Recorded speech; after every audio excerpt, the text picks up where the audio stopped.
We're live, Jobins. I got Timothy Welch, a scientist of MMA. How we doing today, Captain?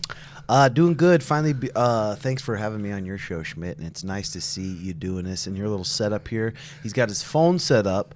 He's got his MacBook running. He can see the levels of the audio. He can see everything recording. And this is pretty impressive. One-man setup. Pretty badass. That means a lot coming for you, Captain. I just appreciate you coming on big time, giving old Schmitters the time. I know you're a busy fucking man right now. A lot going on. Yeah, I mean, I am busy, but I'm not also too busy. I like to keep my schedule pretty empty, and I like keeping it that way because I like doing what I want to do. Right away, I got a question for you because we're in it. I find myself scatterbrained, and I actually kind of see some of my friends right now who are trying to achieve some things, and they just seem more scatterbrained than me in a way that they're trying to get all these things done, but they're not really accomplishing anything on one of them. I find myself at times like that when I think about like TikTok and stuff that you give me advice on. Mm-hmm. How do you keep yourself from getting scatterbrained right now? I have written down in this like notepads. I have a couple different notepads. I have a notepad for like my YouTube ideas. I have a notepad for my newsletter. I have a notepad for like my just normal journal thing. Mm-hmm. But I have written on there what's giving me my greatest return right now and what is going to give me my greatest return in the future. So that's easy. I look at those things. Those are the things I need to focus on. Other things I don't really need to add right now. So I have them written down so it's not like, okay, maybe I can add this. Maybe I can do this. Maybe I can do this. Maybe I can add this. I have them written down exactly what I need to be focusing on. Damn, yeah, that's actually huge. That's some numbers game shit, analytics shit right there. Mm-hmm. Real quick, because I want to dive in to the mind of old Red Hawk. I want to know more about you, Captain. This is Schmitty's pod today. Yep. This is Schmitty guiding it. We do the confidential pod. He's got the Timbo Stricker show. I get to guide this. But first, there's a whole bunch of craziness going on right now. In Jobins, we're going to just talk a little conspiracy because I got a new one. Have you heard about Mark Zuckerberg saying that the Biden administration pushed him to censor content about COVID back in 2020? I wonder if when they heard him say that, I wonder if they were like, oh, like someone's gut was like tightening up. Mm-hmm. About that. And I'm 100%. Surprised he had the balls to say that on Joe Rogan's podcast, which is pretty cool. I think Patrick Bet Davis is so right. I think he's switched sides. I think he's changing political parties. You got Elon Trump. You got Mark Zuckerberg. I think it's a trio of guys that are doing that's going to change the way here pretty soon. That's how we say, dude. Thank God for Elon and thank God for him buying Twitter. Yeah. How huge that was, so massive. And I think as the years go by, and then even with this Mark Zuckerberg incident right now, I think as the years go by, we're going to really learn some shit. And this whole Trump assassination, it's just so crazy right now. Well, it's just, what would we be thinking about or what would be going on right now if that bullet hit Trump in the brain and he tipped over dead? It could. I think it would have been chaos. People were all saying that it would have been a civil war. I don't think so. I think there would have been lots of riots throughout the country, but I don't see full-out civil war happening back then. But what's really interesting, dude, when I think about it, I'm like, right now in the time that we live, Trump's going on all these podcasts. Don't make me do this. No, I take my glasses off because usually in our studios there's lights beaming in our eyes. So I'd appreciate it if you took yours off just for a little bit so we can see. Let's see eye to eye for a little bit. Bitch. Come on, Jobins. I lost the bet. Yes. Oh, I was going to see if you wanted to draw it on. I told them all this was going down in the art pod. So they all know. And you're going to see the Brendan Schmitty show. You'll know. If you see it on Instagram, you know. It doesn't look bad. But when I drew that one on, it looked good, huh? You know, everyone at the coffee shop was like, oh, it's not that bad. And then it started sweating and it was like, ooh, a little burn. So I wiped it off and they all were like. Were you most nervous to tell your girlfriend? Yeah. I was like, don't leave me, boo. I remember when I was about to fight at the Playboy Mansion. I think I'm 21 years old, freshly 21. Got a fight at the Playboy Mansion. Going to be this crazy, cool thing. The weekend before, I did a bet that BJ Penn was going to beat, I think it was Frankie Edgar. Mm-hmm. And then some dumb reason I put James Toney might clip Randy Couture to bick my head bald the weekend before the Playboy Mansion fight. Dude, I don't look good bald. I have a 5 head. Some would call it an native head. Yeah.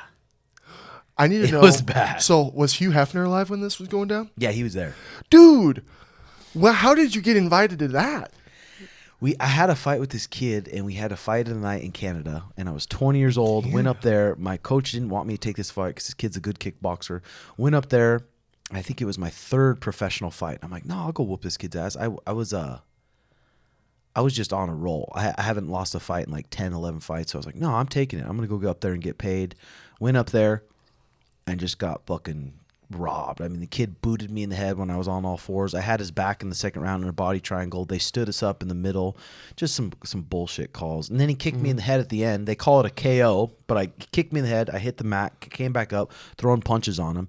And then the ref waved it off, and they called it a KO. It was just a bunch of fuck shit going on. But then they wanted us to rematch at the Playboy Mansion. So that was pretty cool. And they were only selling 100 tickets, and a ticket to it was $1,000. But then you get this special pass, Playboy Mansion, open bar. And you got this, I'm going to go get my revenge type feeling? Yeah. Yeah. And then open bar, it was pretty crazy. People fucking in the grotto. It was pretty cool. I can't imagine, dude. That must have been the time alive. How'd the rematch go? But I was so insecure because I had a fucking bald penis head. I mean, you pull it off, okay? I don't. That. You have a decent sized forehead. I got a 12 head. Rematch, it was a fucking war. It was a goddamn war again. Uh-huh. I don't like complaining, but I swear some fuck shit went on in that one too. And they gave him the split decision. But we got fight of the night, so we got some extra money, and it was all good.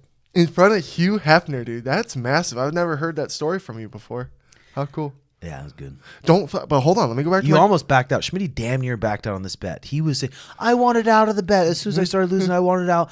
I was like, dude, if you pull out of that bet, I'm a big, gigantic pussy. you're a fucking little coward. I know. And you'll never get to make a bet with us again. Well, trust me, Tim. That's called acceptance. That's going through emotions when losing an eyebrow. Okay, first you go through anger. Anger. It's a matter of time. Yeah. For me. Depression, anxiety, Yep. and then acceptance. He was threatening to move back to Missouri. Well, guys, and I'm on the phone. I'm like, I'll go right into this left lane. I don't give a fuck. Yeah. Let me talk to you about this. Because here, the upper hand. This involves with the conspiracy theory. Having the upper hand. Right? When you make a bet, when you play somebody in a sport, maybe pickleball, maybe spike ball, you like to have the upper hand. And I've taken notes from all you professionals and all you motherfuckers that make money. And it's all about having the upper hand. When Sean comes to do business, what's his upper hands to make the best business move, correct? Yeah, I mean, Yeah. Negotiating, there's a skill to it. Conspiracy theory. I think Mark Zuckerberg, if you don't think Mark Zuckerberg is one of the most smartest people in the world, I think he has the upper hand. And I think he did this so that they would do it so that he could use it. Does that make sense? Do you know all? So I think that he's like, okay, they're going to censor me for this. Let them censor it. And then I'm going to use that later. Like, oh, look, they censored me. Because it's always about having the upper hand. And if that motherfucker, he's a chess player. This is all chess. And he ain't 5 moves ahead, like that kind of shit. Yeah. No, I agree. For sure. He knows what he's doing. Right? For sure. I think that's just my conspiracy theory, Jobins, because they're all buddy buddies. But anyway, back to having the upper hand here. When it comes to having a bet, and if your browser on the line, Timothy Welch, would you want to be there? I almost brought that up the night they were FaceTiming and calling, and Sono was eating his Reese's Pieces. I almost brought that up, but then I knew that was going to give you your out. I almost brought that up. That's not fair that Schmitty didn't get to be there and see the pain he was in and be able to talk to him and just really try to get into his head a little bit. And me being able to get into Sona's head. Mm-hmm. You know what I mean? So, it's okay. His time's coming. Yeah. And from here on out, you just got to know your A to Z's when it comes to bets. Think about it. Because, when you're in the moment of bets and everyone's excited. But you got to give him some respect. He ate 50 Reese's Pieces. Oh, yeah. Cups. I do. He went through some pain. Oh, yeah. I'm sure he was shitting out pure peanut butter chocolate. And I think puking it up. Oh, he threw up too? I didn't hear that part. I didn't hear about that either, but I'm sure he did. With his other candy challenge, he was fucking puking up candy dots, Charleston chews. I was like, fuck that. I felt bad. It is impressive because that's why I thought it was so impossible. Because I'm thinking with the boys, I'm like, how many Reese's Pieces can you eat? I'm like, maybe 16 to 20. What was the bet recently that we had that where you had to, was it just chug a pint of milk? Yeah, I did. No, not a. How dare you? It was a gallon of chocolate milk, and we bought 2 half-gallons. I got one down, and then I started on another one, and Oh my God. I'm Why running- did you think you could do that? You know, it's because sometimes, Jobins, I'm high, and I love chocolate milk, and I'll buy the half-gallons, right? And sometimes I'm stoned. I'm in the kitchen. I go get a swig, and I'll take another swig, and I'll look at the thing. I'm like, damn. So in my head, you know, Oh God. I learned very fast that it's pretty hard to put a gallon of liquid in your belly pretty quick. Oh, well, milk. I mean, I've seen people try to do that challenge before, and I think I don't know if it's impossible. It can't be impossible. Yeah. But everyone fucking hurls. I think Badland Chugs does it. Oh, really? The fact that you're impressed with my studio, I'm going to be walking around with an ego. You know that? I like it a You lot. keep looking around, and I know. No, I like it a lot. The lighting could be better, though. You could get Hey. one better light right behind that fucking thing, and it'd be just prime. Shining in But it on does us. look good. What you're working with, it's really nice. I really appreciate this. So Jobins, you know, look at Schmitty. I'm running it from my phone. I was doing an old shittier computer, but then Sean hooked me up with that fucking MacBook Pro, which has been Game changer, huh? game changer. Fuck yeah. The next thing is, you're right, lighting, and then see I have a 2-prong Focusrite. I want to get a 4, so that way we can have more mics and shit. Oh, okay. Because it's XLR, and you need a 4 compared to a 2. Yeah. Damn, because if you get 4 in here, then you could have 4 people Apart. sitting around the table. How much is a new one of those things? Well, you'd need the XLR, a mic, and then those, right? Yeah. But well, we have the 2 thing for the mics, so we just need the Focusrite and then the 2 mics. It'd probably be like 1,000 for everything. No fucking way. That thing's like 600.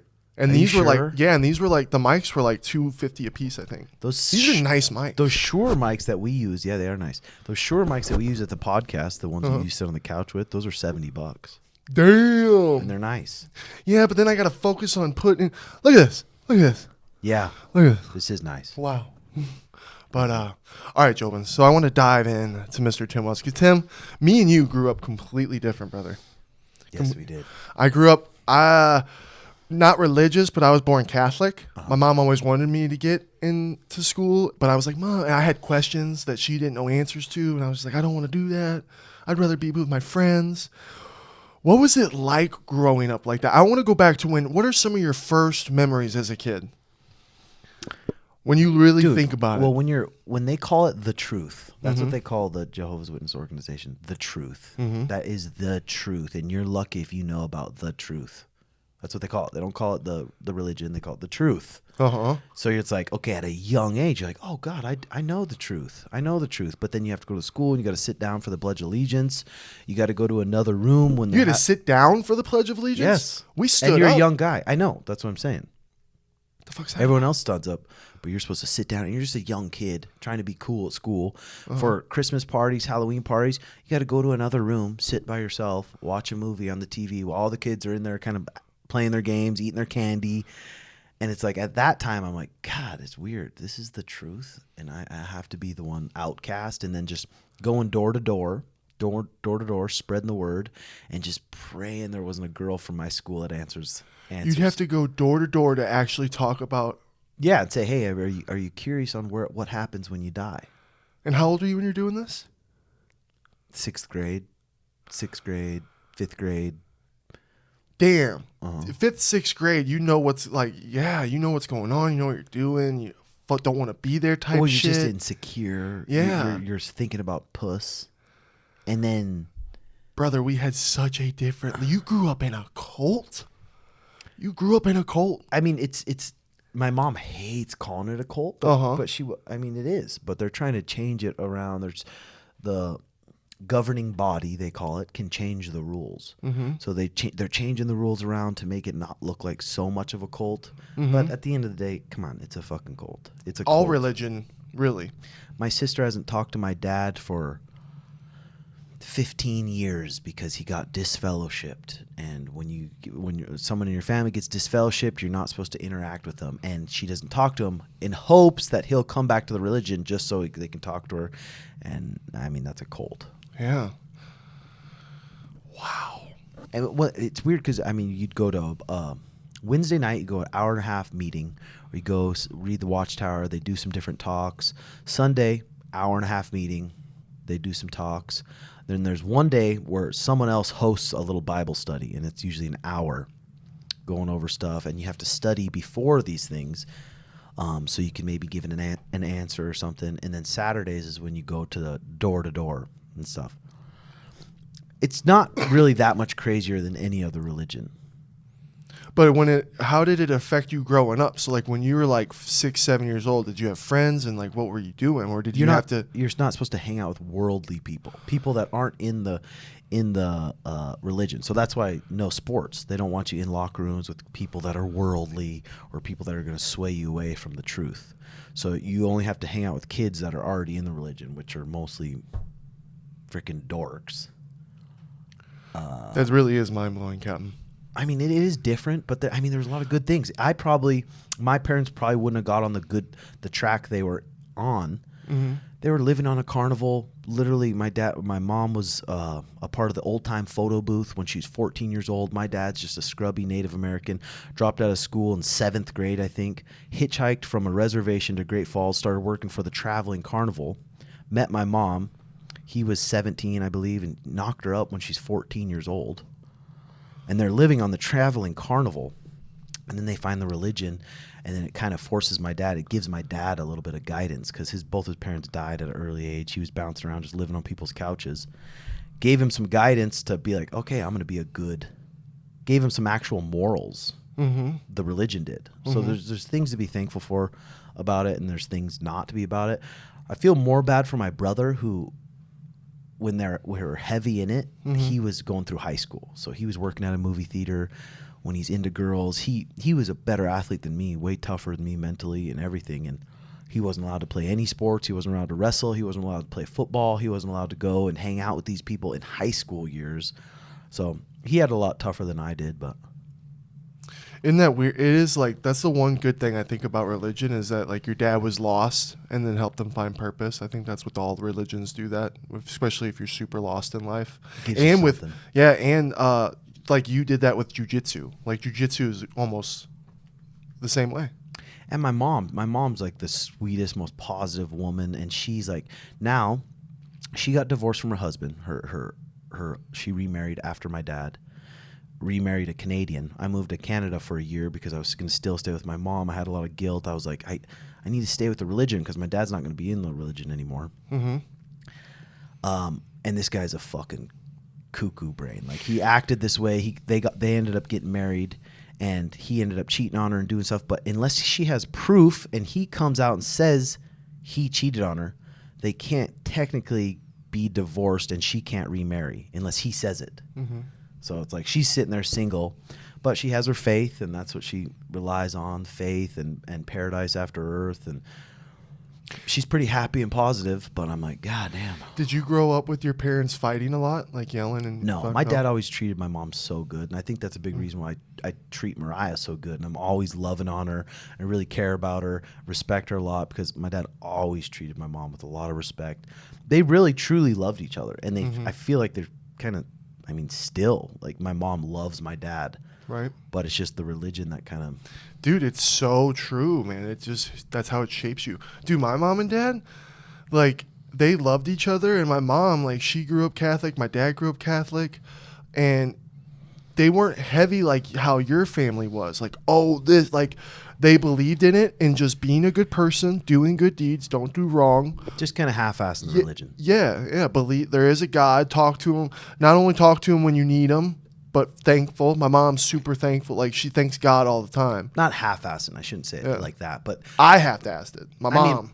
Probably 90% of religious people, they say they're religious because they're in fear of what's going to happen if they're not. And then they don't abide by the rules. If I'm going to dedicate my life to this belief, and I truly in my heart believe it's true, then I'm going to read about it, and I'm going to try to do it by the book. Right. Not be like, oh, no, I'm religious.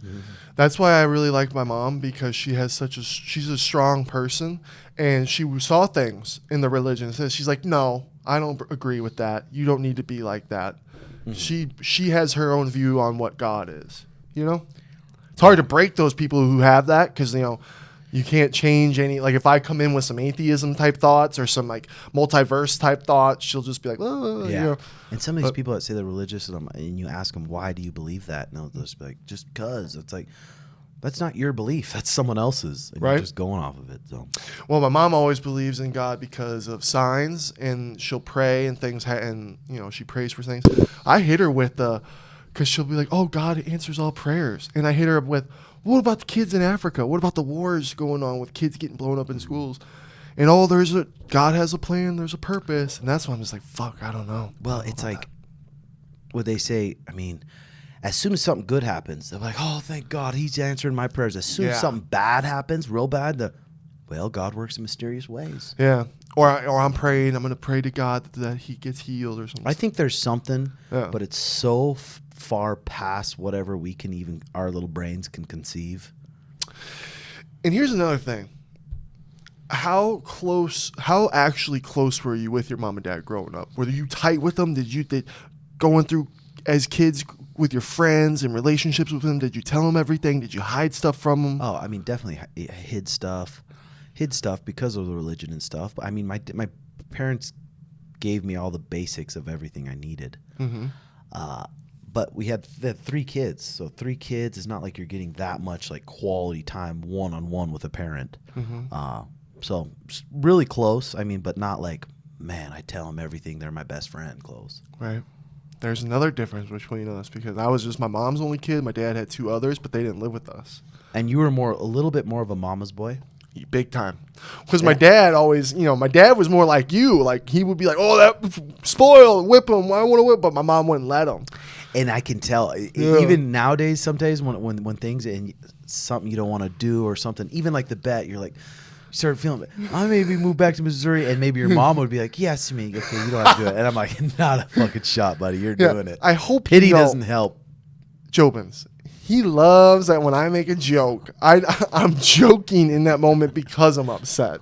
I'm not literally going to. How am I supposed to know you're joking when I'm looking at the cameras at the coffee shop and you're moping around like a I know you're sad watching. bear? I know he's watching. I'm literally talking to. I go, "Tim, fuck you. I know you're watching." It's because I know. Mm-hmm. Am I literally going to move back over an eyebrow bet? No. And at the end of the day, I had to go through, again, acceptance. And I went, you know what? Because guess what? You and Sean go through a lot, and you handle stress, and you can act Mr. Tough all you want, but you get stressed. And so for a moment of time, if Schmitty we laughed. We were on the FaceTime. I was laughing too. I would sit there and I'd be mad. I could tell you were laughing. And then sometimes I'd be like, fucking goddamn it. So the fact that I could get us all to laugh and for a moment take the time off of all of the shit that's going on, fuck it. Yeah, it's not a big deal. The brow's fucking already coming back. Yeah. That's why I didn't want to prolong it. Yeah. Why wait? Get it over with. Yeah. And then if I'm half eyebrow in Vegas, and I take photos with people and meet people, it's funny remembering. Yep. Yeah. So I won't. Will I shy away a little more from eyebrow bets? Maybe.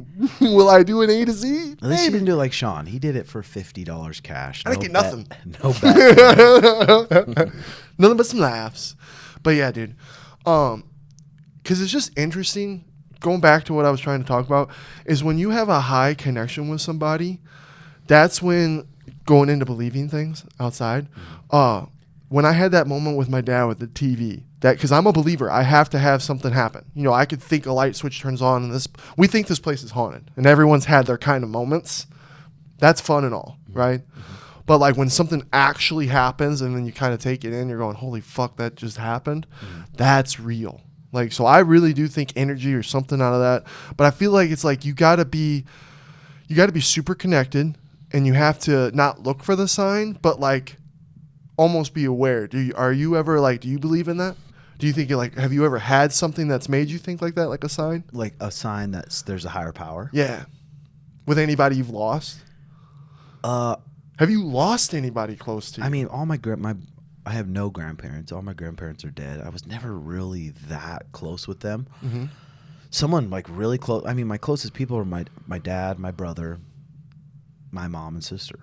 I mean, that's really it. I haven't lost them. So I get this is we're all so different. Maybe if I'd have been like you, maybe I'd be fucking. But But you'd have to go through the shit I went through to be like me. I know, because here's the thing that's different between us with our mindsets. Like, as your mindset as a kid, were you like, because I was always just having fun, and I was chunky, and I wanted to play video games, and I just wanted to go out and have fun with my friends and just be with my friends all the time. I had that because I hated being alone. I loved movies, but I hated being alone. Like, I remember like being little, and I'd be crying for my mom in my room. Mom, please let me sleep with you, just because I'm so scared of the dark, scared of being alone. Mm-hmm. So like growing up, bro, I had so many friends. I've always been popular because of my size. You got to remember, I was literally a third grader in high school because my cousin. How tall in like third, fourth grade were you? Dude, I had to have been.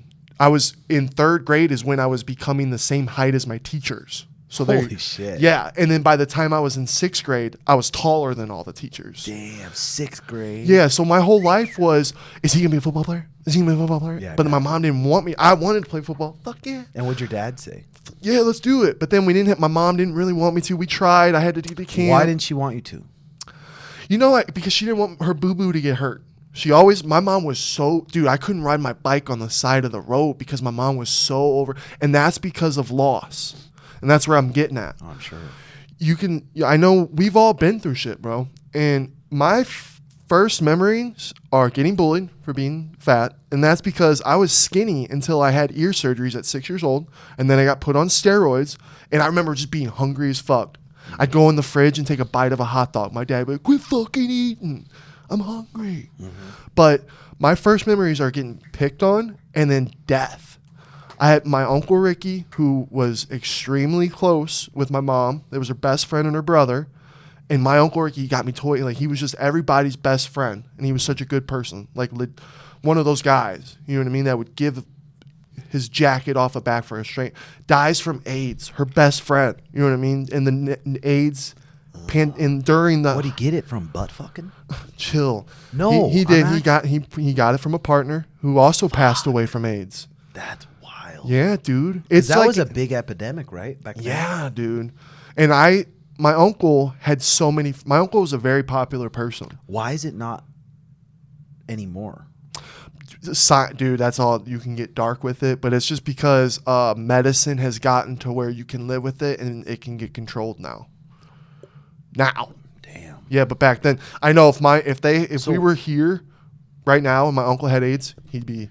So what was the decline like? Oh, bro. Well, I always thought my Uncle Ricky had hair. Mm-hmm. He was bald. Mm-hmm. And he wore a wig forever because he didn't like being... You couldn't tell? Yeah, I couldn't tell. And it was like, I was a young adult. My mom was like, oh yeah, he was bald. I was like, I thought that was because of the chemo. Because at the end, he was a very strong person. And I've had a few family members who have they get that sick and you just wouldn't know. You know what I mean? Yeah. And then he actually got to a point... I hope my mom's not listening because this will break her heart. Because I'm telling you, man, and I'm sorry, Mom, in a way, a big part of my mom was lost when my uncle passed away. And she went through it. And I was a young kid, you know what I mean? And she had me, and I was really kind of it, you know what I mean? But he quit. He got to a point where he just quit taking the medicine. And then what? Just got skinnier? Got skinny, and then your body fails. Just fails. Fuck. Yeah. Dude, it just fucks people up so bad when they lose someone like that. That was my Uncle Ricky. Then my grandma, my mama, who was also really close on my mom's side, my mom's friend's side, she passed away same year. Then my second grandpa, who was a war soldier, and I have a memory because he would always poke me because I was big. When I go, you better quit poking me, Grandpa, and he poked me again. I fucking punched him in his gut. Oh.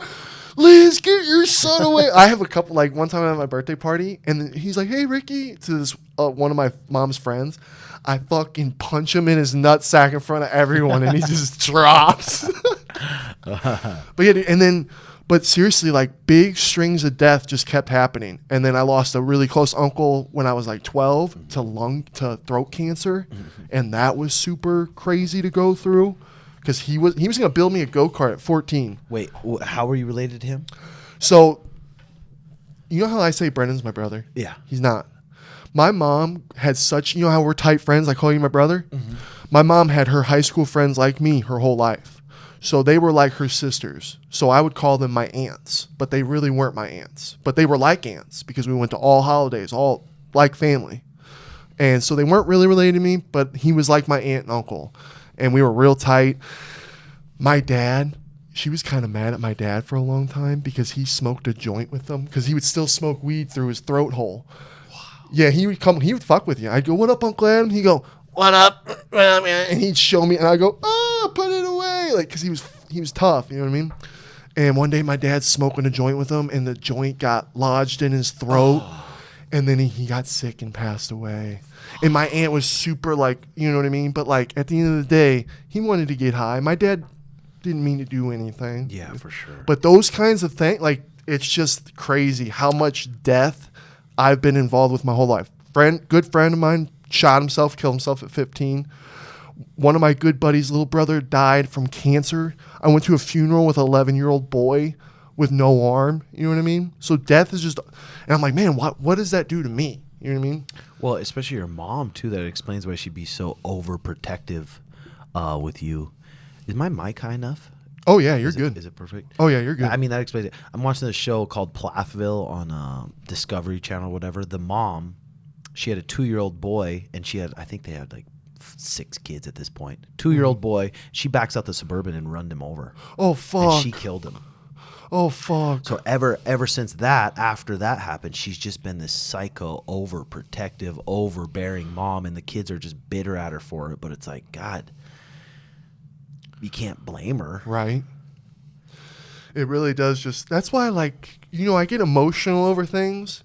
It's because it's like little things, like between us friends. Mm-hmm. I'm going to, you know, me and Sono. Yep.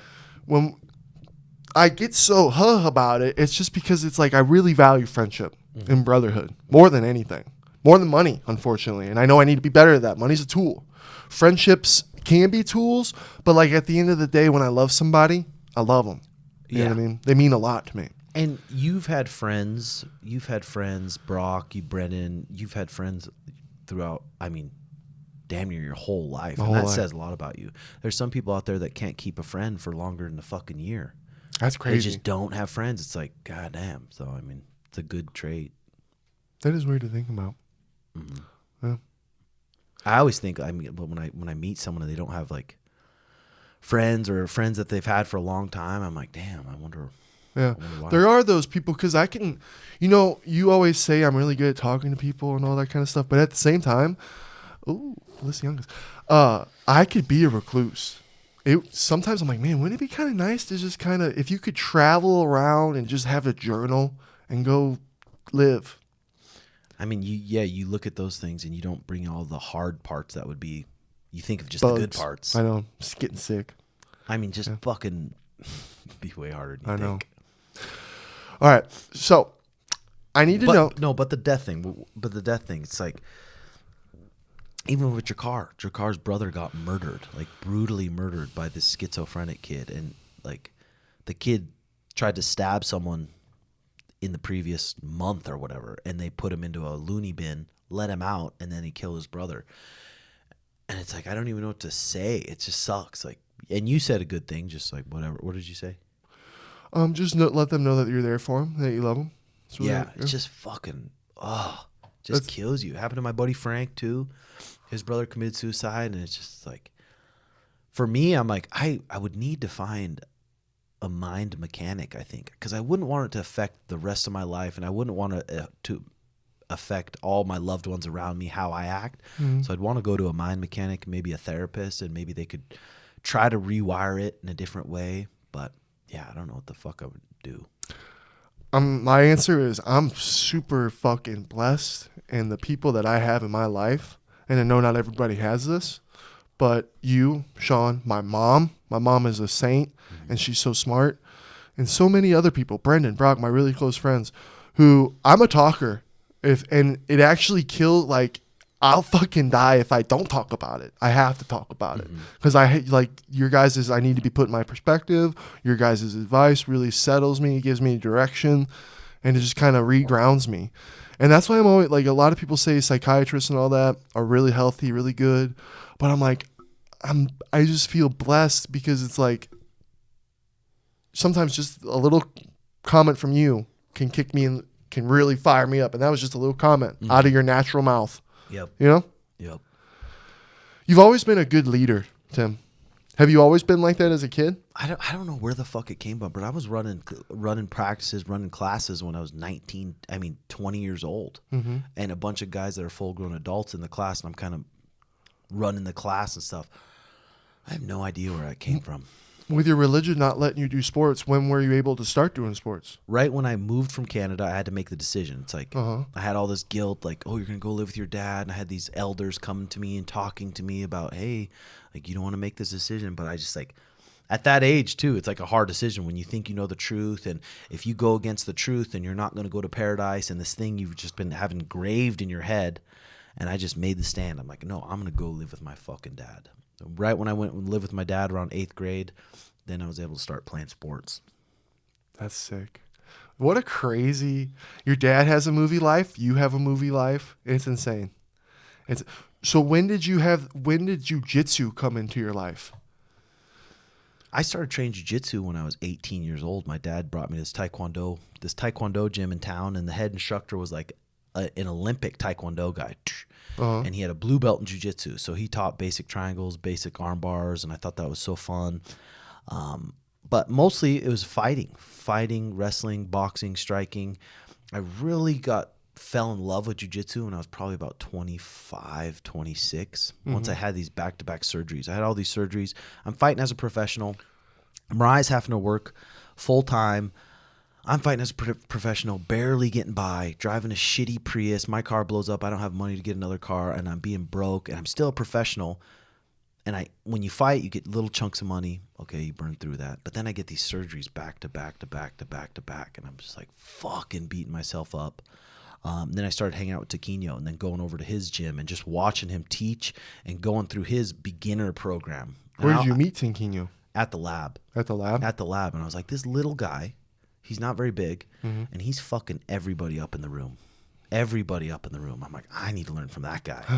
So then I just kind of got under his wing, and he taught me. And then for a while, I thought jiu-jitsu was just like, jiu-jitsu is kind of a soft sport. Yeah, you can sub people. It's cool, but it's just like. But when I saw the passion that these Brazilians had about it, because in Brazil, they have jiu-jitsu in school. They have jiu-jitsu in high school. It's like a huge sport. At the Brazilian Jiu-Jitsu IBJJF World Championship, especially in the gi, it's rarely Americans. It's all Brazilians winning. So seeing these Brazilians, they'll sit there and talk about jiu-jitsu and talk about it in depth for hours and train fucking really hard. So that's when I really fell in love with it.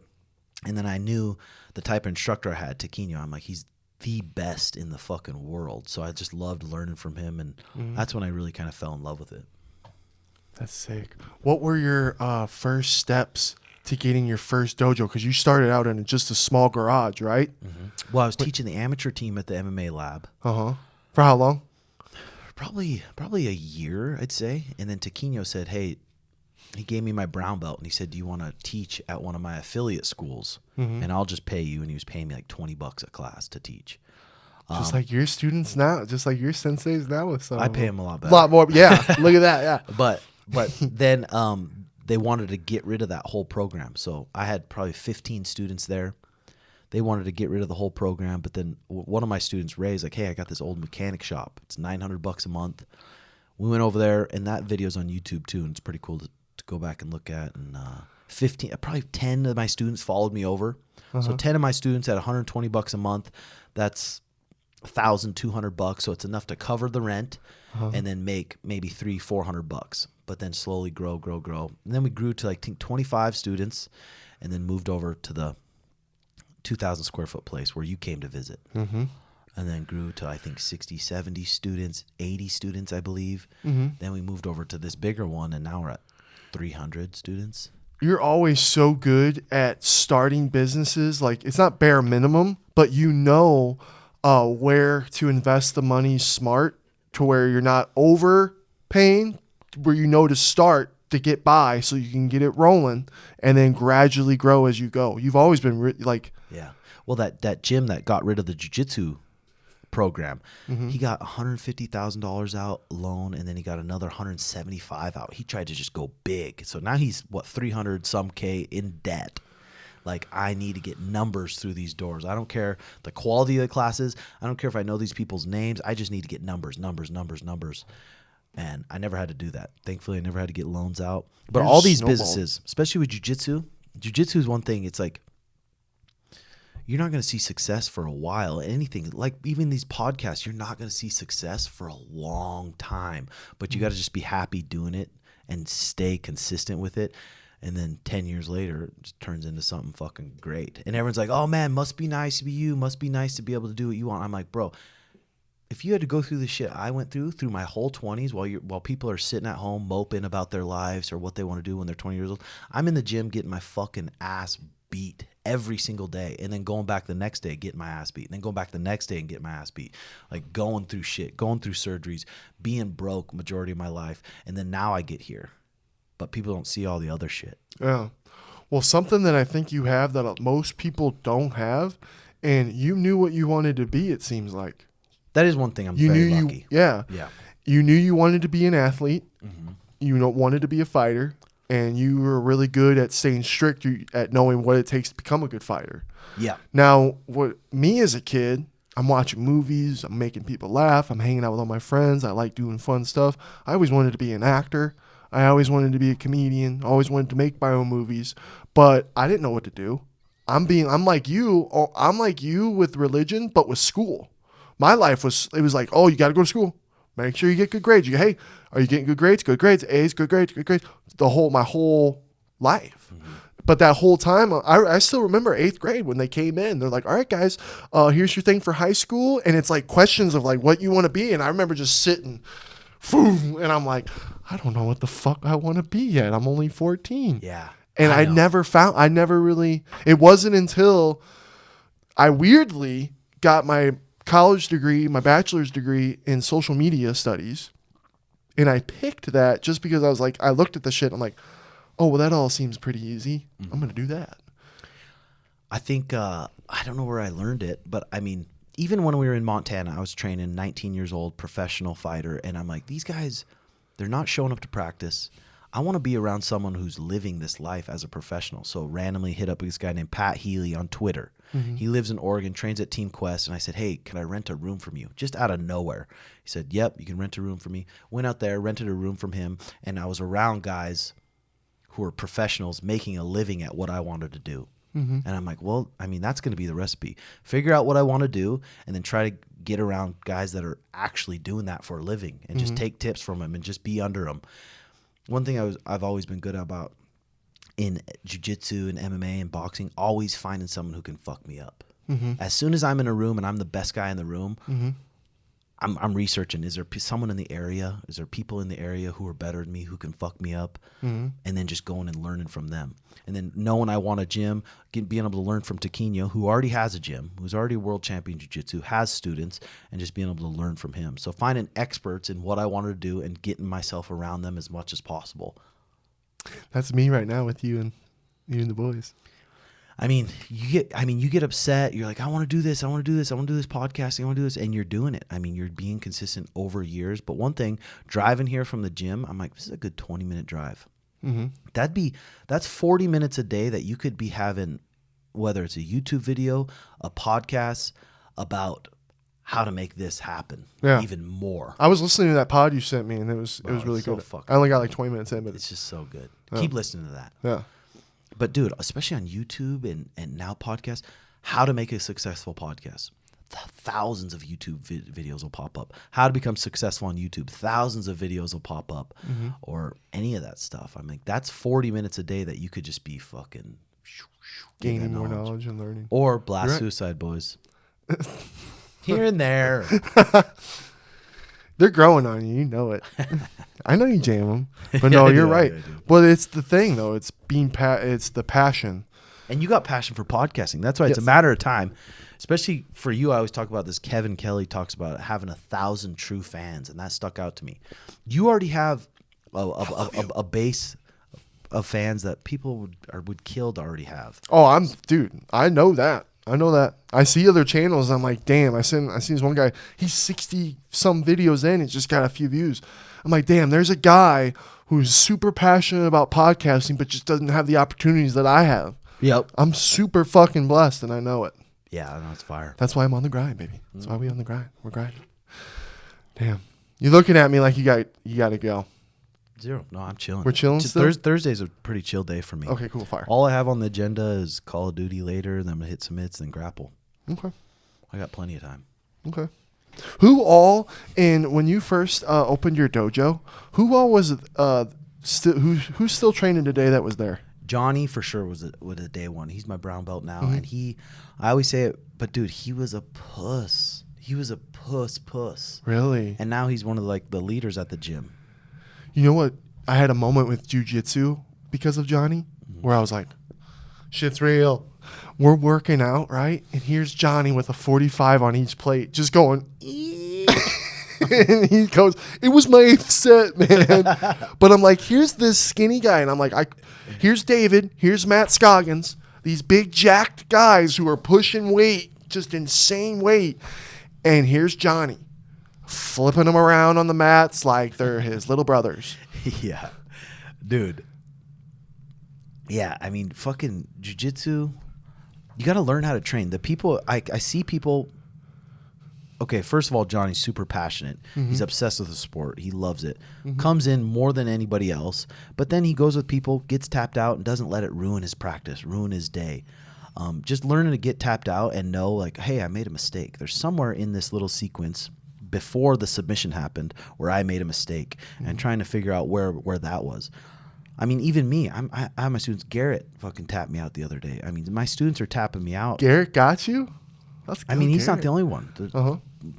But if I make a mistake with these guys, it's not like, oh, fuck, my ego's getting me. Now he thinks I'm better. Piss me off, try to kill him. It's like, well, no. I got lazy in this position. And he got me. I mean, it makes me almost feel good when my students catch me because I know it gives them confidence. And, I mean, it's a good example. It's just like you're never going to not get tapped out ever. I mean, maybe if you're fucking Gordon Ryan. But I bet in training he still gets tapped out. I bet. Got to. Damn. You made me forget what I was saying. But when you go into coaching, because I admire how you stay focused. You got all these things like your journaling and then your YouTube channels, all this stuff with Sean, all these Tommy now you're kind of taking after and guiding him and some other people. When you come into practice for jiu-jitsu, like how do you come up with your game plan? Do you think about it that day? Is it something that you have on a Monday that you're like, okay, this week we're going to do this? Sunday, I sit down and I kind of think, who's got competitions coming up and what do they need? And then I structure it kind of around that. But then I'll show up and it'll be a bunch of different beginners, and I'll have to switch it up on the fly. But Yeah, I think doing it for so long and understanding it and watching it so much and doing it for so long that you can just kind of do it on the fly because you understand it more. That's cool. Because it's just always interesting. And there's things right there that you just said that I didn't even think about, like when new students come up on the fly. Yeah. You're just very good at structuring.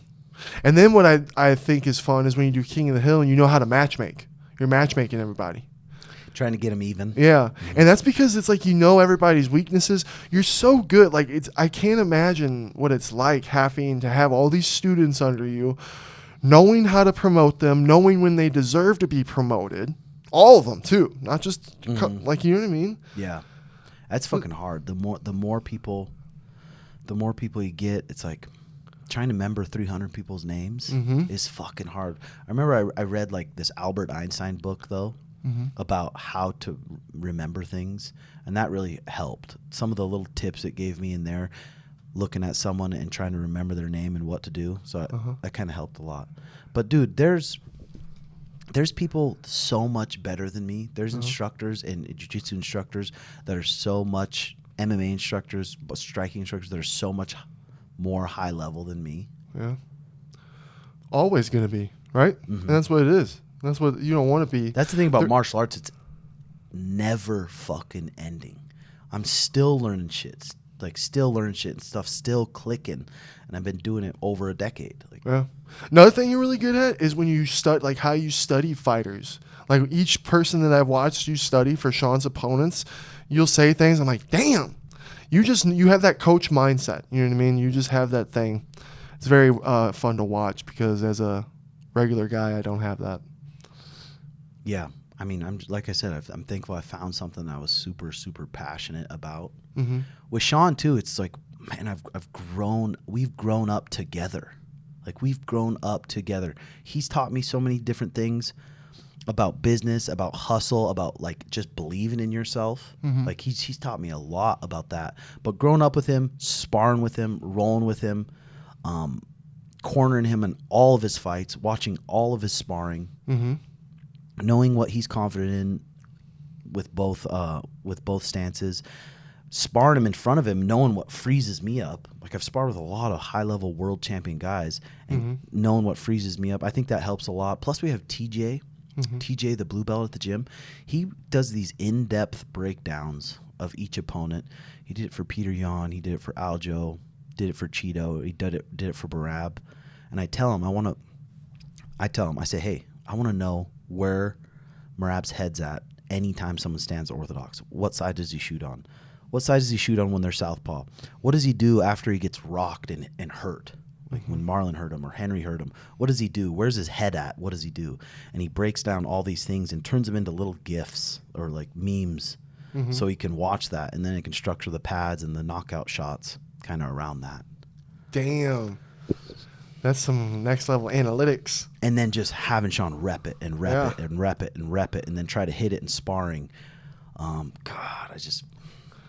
fight's coming. I know, we're 16 days away. How does it feel? 16 days away. It makes me feel good. He's so confident, and he's smart. I heard him say it in an interview too.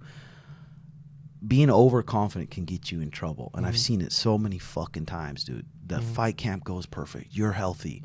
You're doing everything under the sun. All your sparring's looking great. Everything's, and then boom, something happens in the fight. You never know.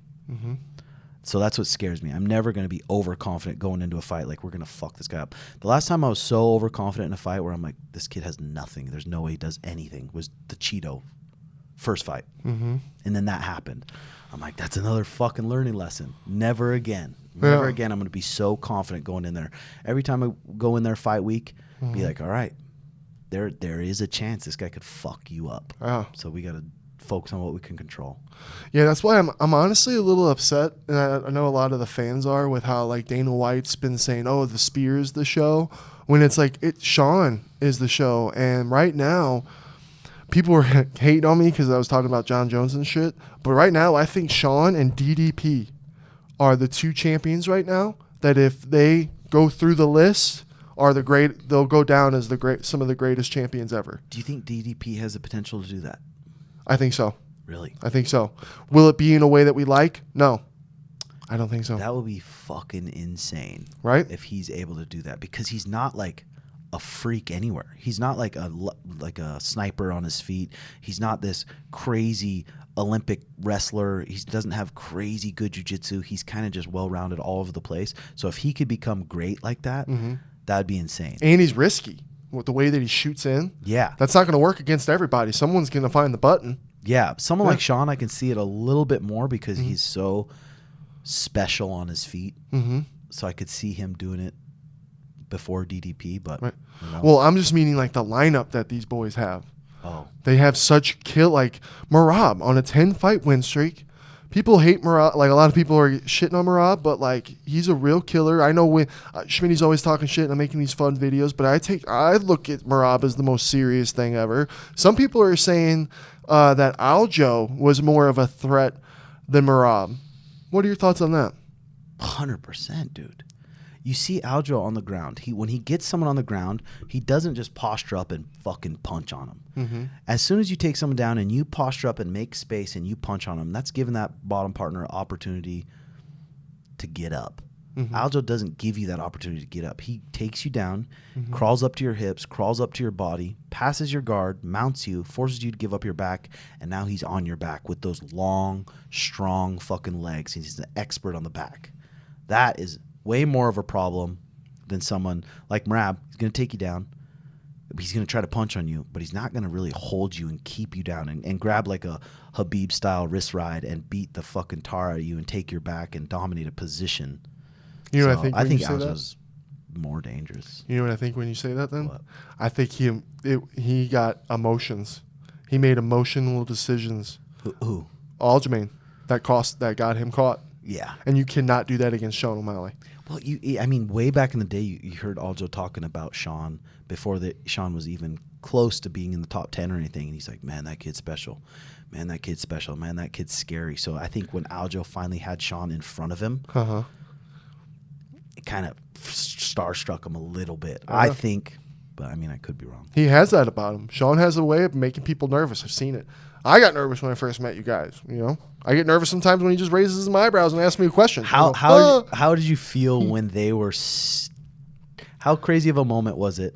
For me, I was just sitting there cage side, trying to just be emotionless, not really having any emotion, and just trying to breathe and watch the fight. But for you guys, seeing Sean and Aljo standing there. I get real quiet and I lock in and I just look and I take it and I go, oh my God. And I'm looking up and down at the screen. I'm looking down at them. It was so surreal. Boston was a fucking movie. Yeah. You can't, real. I can't, it's hard to even explain because I grew up watching movies. That was a movie moment. Oh my God. Movie moment. And it's a moment of hard work. It's a moment of so much hard work and dedication in a life. And then being doubted and walking out to superstar. Yep. That alone was so iconic. If you are what you say you are. And that's everything. That's with everything, with not just UFC. That's acting. That's everything with everyone, with what you want to be. If you are what you are, go get it. Go do it. Go be it. And that's everything you and Sean speak for. And then to have that injured, I fucking thought the fight was over when I watched Sean crumble from that rib.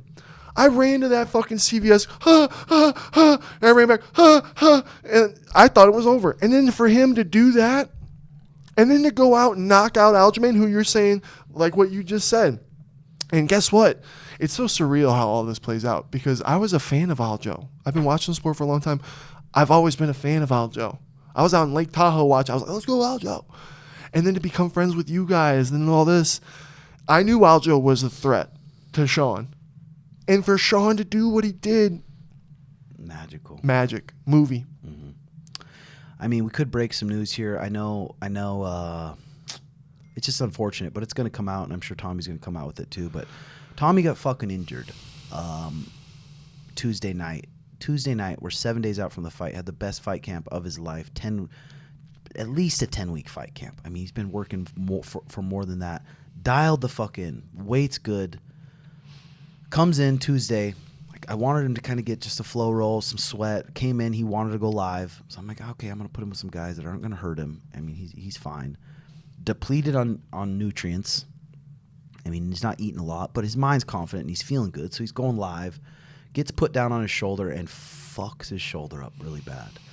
I got him into a specialist who works with the NFL players, and they said, hey, you don't want this kid to fight. Trust me. He can't even lift his arm over his shoulder. If you let him fight, then it could fuck him up, fuck his whole career up. And Tommy, of course, is like, well, just can the cortisone? He wants to fight. But it's like, no. I mean, you're fighting this kid you're gonna have a war with this kid.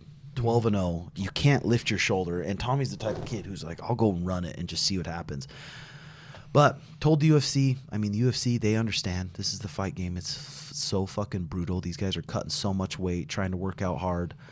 So we're gonna hopefully, he's getting MRI this morning to really see what's going on and see if it's possible that we can get him healed by week 8 or 9 of the Contender Series. And they hopefully will want to get him on the October 15th if he's ready to go. Get him a new fight. But I mean, that kind of shit's just heartbreaking, huh? I've just been in a bad mood the last 2 days, like being like, I should just not have let him roll live. I should have said, no, you're not rolling live. No, you're not rolling live. But everything fucking happens for a reason. I mean, back in the day at the lab, we'd 7 days out. I was 6 days out from a Bellator fight, cutting a 155, depleted, sparring 3 rounds fresh. Benson being my first round, Scott Holtzman being my second round, or Brian Barberina being my second round, Benson being my third round. Competitive as fuck. So I was like, it should be okay if he's grappling, but just a freak fucking. It's just, I'm heartbroken for him because he feels like he let his sponsors down. He feels like he's let everyone down. I just told him, I'm like, bro, everyone's going to love you the same. This is part of the sport, and it's going to be part of your story. Now we're going to hopefully go find it, get a new opponent October 15th, go fuck him up, and then go fight Austin Bashi in the UFC, and it'll make for a great story. So 100%. Bummer there. But again, when I put things into perspective, I'm like, if that's the worst thing that's going on in your life, none of your close family members died, you didn't get paralyzed from a car wreck, like, it's okay. You're going to rebound. I just got to keep him mentally there on track. Tommy's the kind of guy under the right guidance, and he's Tommy, you're a gangster. You're so strong-minded, blood. And no, not even close would no one not love you any different. We all feel, everyone around the gym knows how much work and hard work and love Tommy's been putting into this. He's been hiring guys, following around, making videos, and he is that kind of guy. But right now, you guys are the masters at, look at you, Mr. Jawbreaker, and fucking, it ain't your fault. Mm-hmm. That wasn't your fault. Mm-hmm. That was a freak accident. And Tommy, I know for a fact, Tommy wouldn't want you sitting at home thinking it was your fault. Yeah. We don't. Yeah, I mean, I just gotta remind myself, it's part of the game. It's just a freak fucking accident, dude. Tommy's young. Tommy's a gangster. He can heal from it. Mm-hmm. And this is that moment right now, and it sucks being in it, where we don't know why this happened. But we will. We will. And then thinking back too, I'm like, I wish I had that guidance to where someone would say, hey, you're not fighting. For the Ultimate Fighter fight, I had torn fucking bicep on my left arm, so I had no power in it. And I wish, looking back, someone had said, hey, just don't fight. You're on a good streak right now. The UFC knows you. Mm-hmm. Just pull out of the fight, and then we'll work up to it. But no, I'm just like, no, I need the fucking money. Mm-hmm. So I had to go fight. Like, imagine if Tommy didn't have you right now, getting him the top doctors right now to be able to check him out, and he didn't have you to guide him on how to handle this injury, he would be lost. Going and fight, and then you fuck your shoulder up for your whole career. Yeah, exactly. And look, that happened for a reason, Tim. Yeah. You're one of the greatest minds of MMA. Stamped.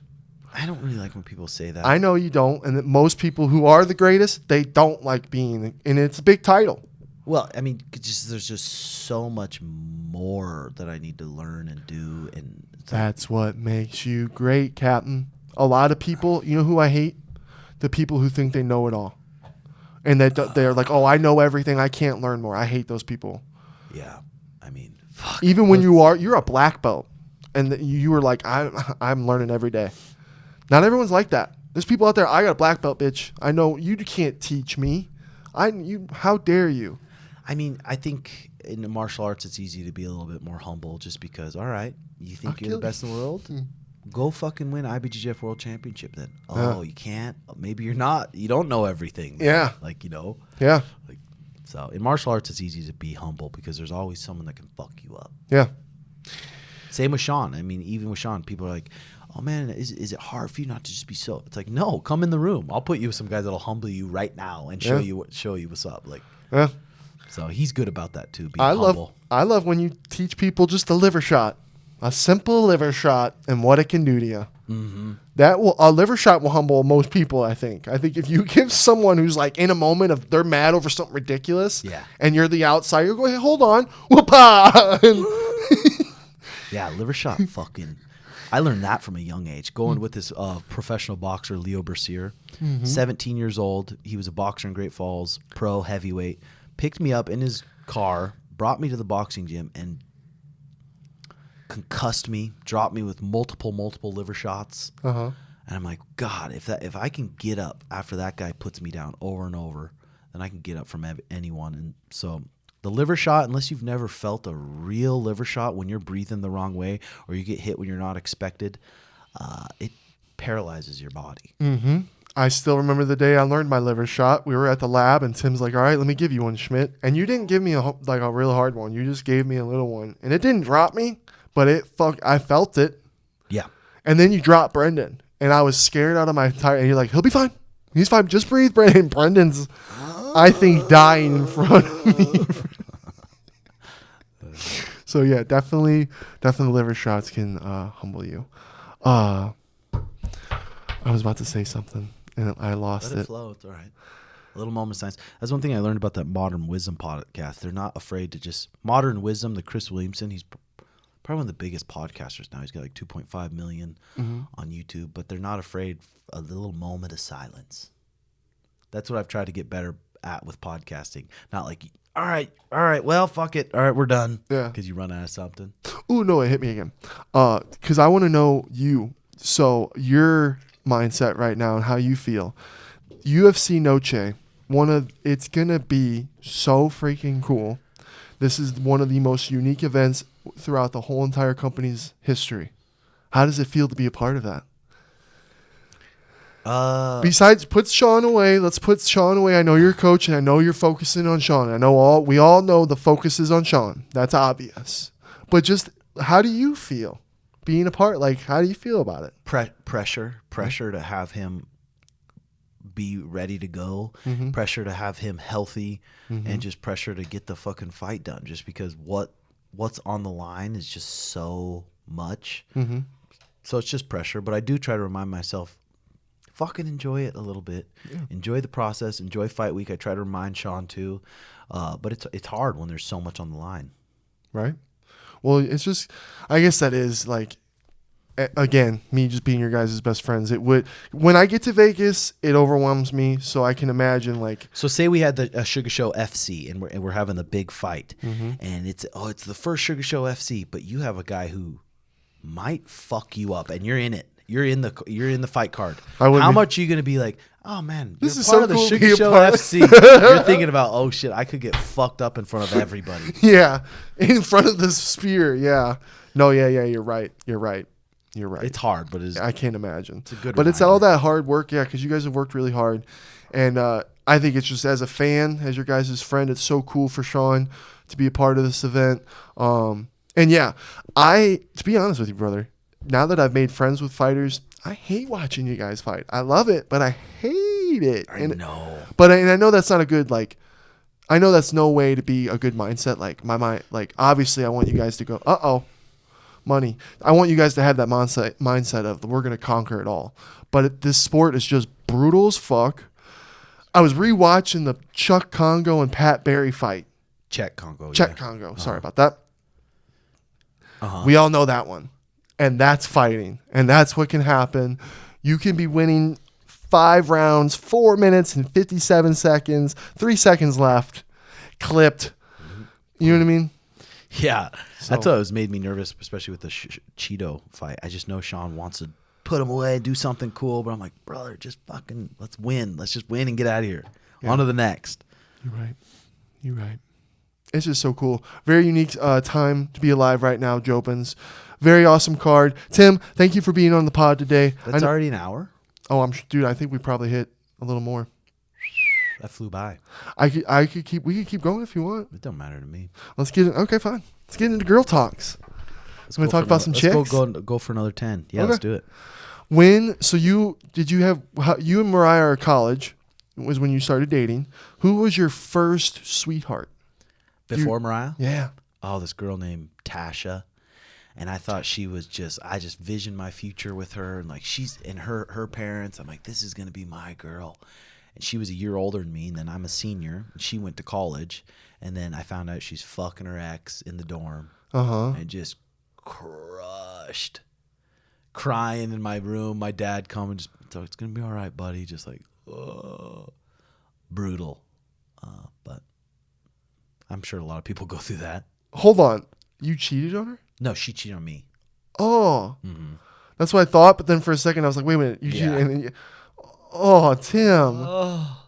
And you think your wife, like your future's just fucked, and that's the only girl in the world. Uh-huh. How long were you guys together? I don't even know. 6 months, maybe. Oh, damn. Oh, okay. Yeah, 17 years just old. Oh, man. 17? She was my first, she wasn't the girl I lost my virginity to, but first girl. Girl that you really, loved. Yeah. Did you say love to her? Love. I think we might have, but it wasn't. So Mariah's the first person you really loved. I mean, true love, easily. That's crazy. I was 17 when I first got into my first ever relationship. Mm-hmm. Before that, she was the big fat kid, you know? Mm-hmm. I had, you'll love this story. In elementary, we had a lot of beautiful girls growing up, like at our schools. Mm-hmm. Crazy. And there was one named Christina. I won't say it like Borvik. Fuck it. And super pretty, had the biggest crush on her all through elementary school. In fact, when I graduated high school, my 3rd grade teacher sent out a letter to all of her students because she loved that class so much. And in it was, I can still remember Jake and Ricky chasing Christina around. That's how beautiful those girls, right? I'm in 6th grade. We're at our little lunch break recess. I'm in my white shirt, and she's with all her friends, and I'm playing Foursquare or something, and I hear, "Hey, fatty!" And I turn around, poof, chocolate milk carton just explodes on my chest, and it's her and all her friends laughing at me. Imagine that. And I'm like, you fucking, because I'm like Eminem 8 Mile. I'm like, you fucking bitch, what the fuck? And then the teachers are getting mad at me for cussing. And I'm like, this fucking bitch threw chocolate milk at me. You know what I mean? That's funny. Yeah. But, so that was Schmitty before his first relationship. I was in a 5.5-year relationship. And then one night, Walking Dead season finale, waiting for her to come over. I knew it was taking forever. I'm like, this is weird. We had broke up like 6 months before but then we got back together, and then I was trying to make it better, and it just wasn't. She comes over, breaks my heart, and then what was weird, she talked to my mom, like made plans with my mom, and then came in my room, broke up with me. And then I just walk out the door. I'm like, say bye to Stephanie, Mom. Close. That's funny. Yeah. First heartbreaks are crazy. They are. She ended up being with another guy really quickly, so I think she probably left me for another dude. Yeah. But I can't imagine walking in. You walked in on it. No. I heard it from a friend. You heard it from a friend. From a friend that they were fucking, and it was just. What'd that make you want to do? Did you want to go kill the guy? I wanted to beat his ass, but I'm like, it's not really his fault. And she's just like, she's a cute girl, and she's just a little slut. So, ended up getting over it pretty quick. Damn. Yeah. Good for you. It's cool to know that all these things, because it's like it's who it truly shapes us. It's how it truly shapes us. Yeah, 100%. And all these lessons that you've learned, you've applied so well. All the bad things that happen to you, they fucking shape you. Yeah. It's crazy. That's just the way it is. Like your jaw, dude. Mariah was telling me, Mariah and Haley were talking about it in the coffee shop. And she said something I never heard you say it, but she was like, yeah, and I'm sorry to do this to you. She was like, yeah, one night Tim had his jaw wired shut, because she was talking about how horrible it was. And you question, you're like, I can't do this. I was right when I came out of surgery too. I mean, you wake up out of surgery, and if you close your mouth as tight as you possibly can, like try to make your teeth explode. That's how it's stuck. Just like that. It's such a pressure, like I said, bite down as hard as you can, and you're stuck like that. It was 7 weeks for me. Your tongue gets claustrophobic, and you have a tough time talking. And then once you try to talk, you get a bad headache because of the TMJ. But then, yeah, that was a whole fucking thing. But then I went out back to my neighbor at the time, and I was talking to her, and she's like, I actually broke my jaw. I'm like, really? She got kicked in the face by her horse and completely shattered her jaw. And I'm like, if this fucking old bag can do this, I can do it. Come on, like, toughen up a little bit. It sounds like hell, brother. It is. Yeah. It is, because you can't get any. It's easy to get the sweet. It's easy to get because you do protein shakes every day, and like the liquid goes through your teeth. But you just want something salty so bad. So I tried to blend up burritos. I tried to blend up Chipotle. I tried to blend it up, but it's just so thick you can't get it through. Yeah. So you have to liquefy it. So then it's just like fucking disgusting. And then when I got my wires off too, I'm like, yes, I'm going to be able to eat. But all your muscles in your face completely deteriorate, so you have zero strength. So I couldn't even chew a banana. Yeah. All your teeth are completely numb, so you can't even feel any of your teeth. And then you have like no power in your jaw to even chew. So it's like you got to rebuild your. Did you have to wear? And you had to wear rubber bands after you got it off for that? Yeah. And you just said, were you just saying fuck it and taking them out, or did you keep them? I had the rubber bands. I did everything right. But when they took the wires out, they put like a thick paperclip thick wire through every single teeth. Like wire your jaw shut through every tooth. And then when they take those out, I was like, I don't want my face numbed because I hate those fucking needles. So they pull with a wrench. is it not a wrench, a fucking little pliers. They Uh-huh. grab a hold of it and they rip it out, and it rips your gums completely to shreds. Fuck. And that was fucking traumatic. And I'm like, all right, numb the top. And the doctor's like, even their face, like, oh, hang in there, bud. I'm like, fucking brutal. That's psychopath, bro. That sucks. But that's also where I kind of learned about stoicism, learned Uh-huh. about meditation. And meditation has been a huge part of my life and like Sean's life, big time, and a big part of how he can control his emotions so well in the ring. I truly believe, especially with these high pressure situations. And then I started thinking, I'm like, God, I want to still do martial arts, and I want to. What's my favorite thing about martial arts is probably practice. Mm-hmm. Going in practice, hanging out with all the guys, being competitive, having a good time. I want to still be able to do that, and I still want to have my brain cells, but I still want to be able to make money for my Mariah and maybe my family in the future. So how can I do it? So that made me really start thinking about how I can make money without actually competing.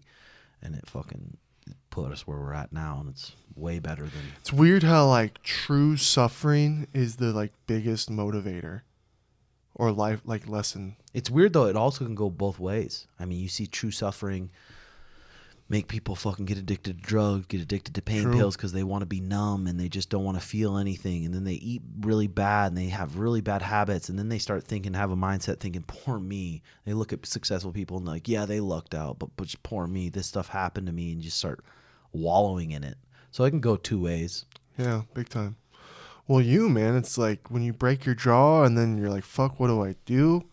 And then it made you shape meditation. So it's like without you breaking your jaw and truly suffering, you wouldn't have really got it. Who knows if you would have got into the meditation like you did. Yeah, I'd probably still be fighting. Trying to just make money. I mean, maybe I'd be in the UFC, maybe I wouldn't.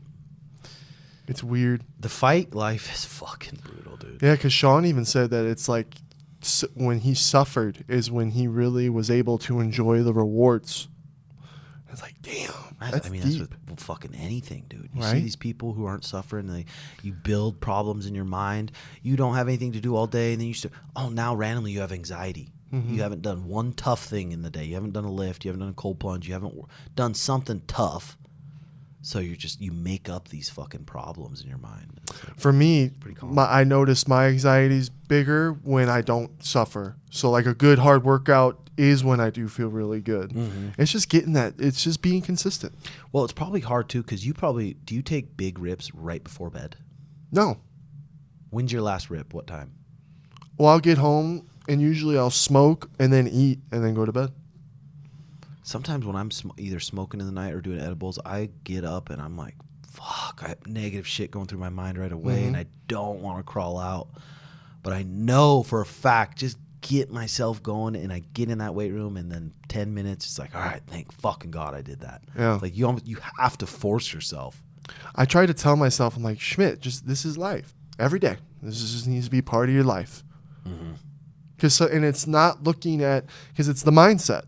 And I've noticed more recently, like, man, when I'm in a negative mindset, that weight's heavier. Mm-hmm. And when I'm in a positive mindset, I'm ripping that weight. Mm-hmm. And yeah, I feel like if you just look at it, not as a chore, because if you go in there going, oh man, I have to go work out. This is what I got to do to lose this weight. It's going to be much harder. Yeah. If you go in there, and that's why I'm training and shaping my mind more. It's like, no, enjoy this. This burn feels good. It feels good because then you earned that meal.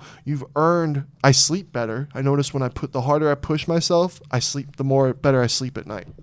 Yeah, and how lucky are you to be able to do that? Imagine how a paralyzed person looks at you, and then you're bitching about working out, and they're looking at you like, God, if you only fucking knew what I'd give to do to that, run, to be able to just walk. do that. I know. So why don't we leave it at that? Thank you, Captain, for coming on. I appreciate you. I hope you had fun. It was really fun. Do it again? Yep, 100%. Bet. 100%. All right. Love you, Jobins. Thank you for watching. Let's go. Bye-bye.